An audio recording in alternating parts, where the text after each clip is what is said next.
Back in ArcGIS Pro, I'm going to clean up my interface by closing some of the panes I'm no longer using, like the symbology pane and the element pane.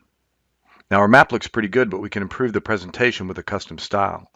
And if we look in the catalog pane, I can see I've got a map section, a databases section that includes my project file geodatabase and data, a layout section, and a styles section where I can see my default style palettes that were installed with ArcGIS Pro. But I can add a custom style as well by right-clicking Styles, selecting Add, and Add Style.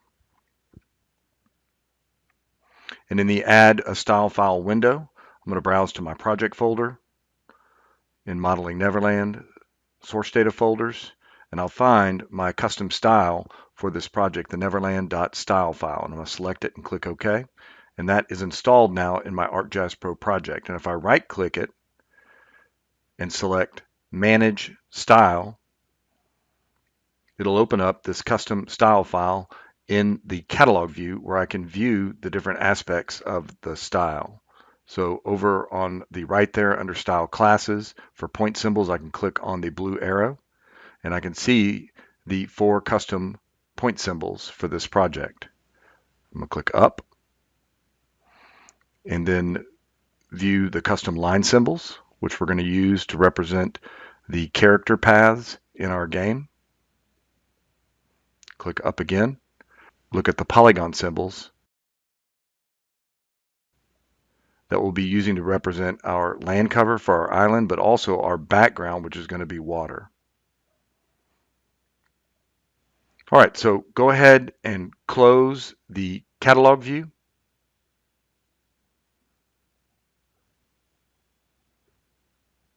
And now in the contents pane, under the dots, we're going to click on the small star symbol patch to modify the symbol, and then switch over to the gallery panel.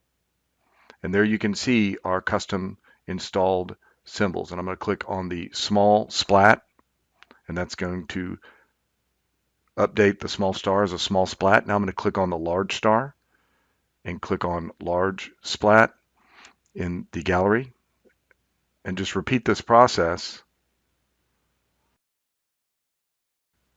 until I've converted my symbology to my custom palette. I'm going to do the same for the paths and their characters. And so I'm going to click on the John Darling symbol patch and select a corresponding dark purple custom symbol.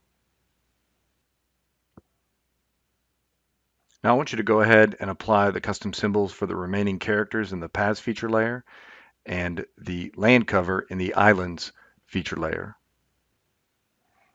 At this point, I've applied my custom symbology to all but my rocks. So I'm going to go ahead and click on my rocks symbol patch and select my custom rock symbol fill.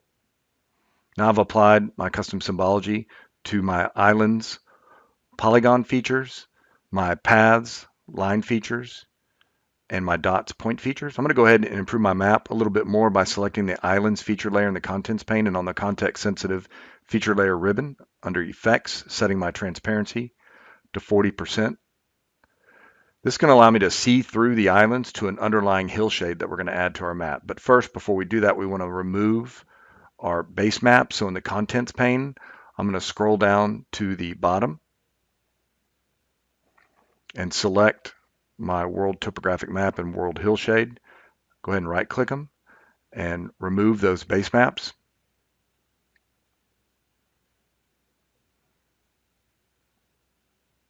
And then now over in the catalog pane, I'm going to drill down to my Modeling Neverland file geodatabase and select the hillshade raster dataset. Click and drag it over to the contents pane and drop it under the land cover. And you can see now I can see through my land cover to the underlying hillshade and its topography. I also want to update the background of my map so that it appears to be water.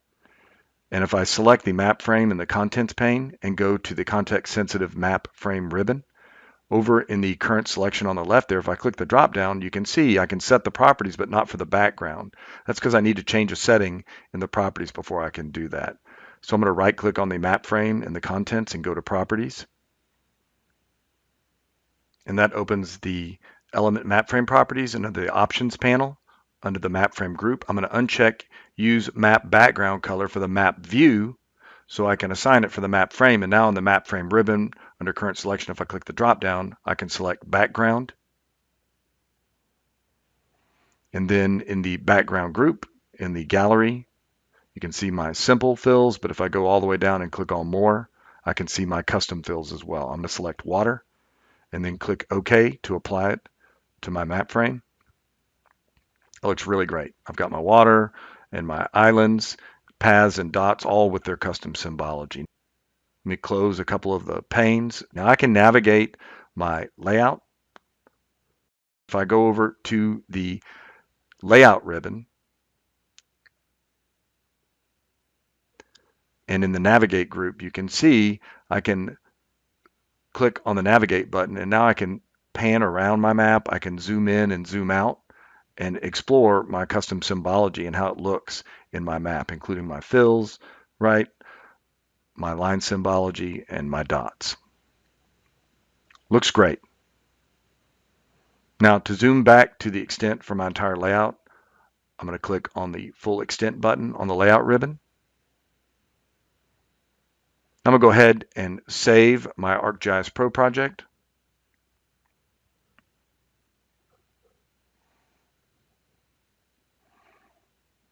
Now, if we refer back to the statement of work, we just wrapped up task 4C and 4D.